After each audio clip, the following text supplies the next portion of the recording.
Assalamu alaikum wa rahmatullahi wa barakatuh. In the name of Allah, the most gracious, the most merciful, and the Prophet, Hazrat Muhammad sallallahu alaihi wasallam, peace be upon him. First of all, I would like to thank the authority for giving me the opportunity to say something about this topic.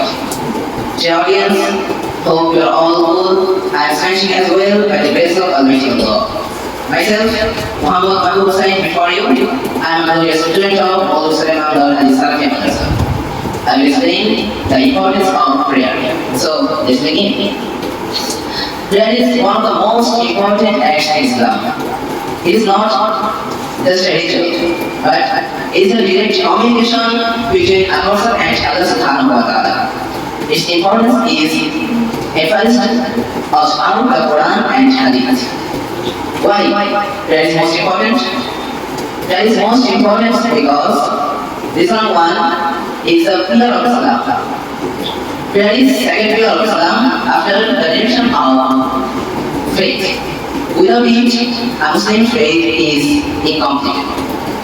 Reason number two, direct communication with Allah subhanahu wa ta'ala. A prayer is direct communication with Allah subhanahu wa ta'ala. Prayer 5 times a day. A person speaks directly Allah subhanahu wa ta'ala. Request to all to establish prayer regularly. Thank you so much for your valuable time. If I have any mistake, please feel free to consider them. Thank you so much.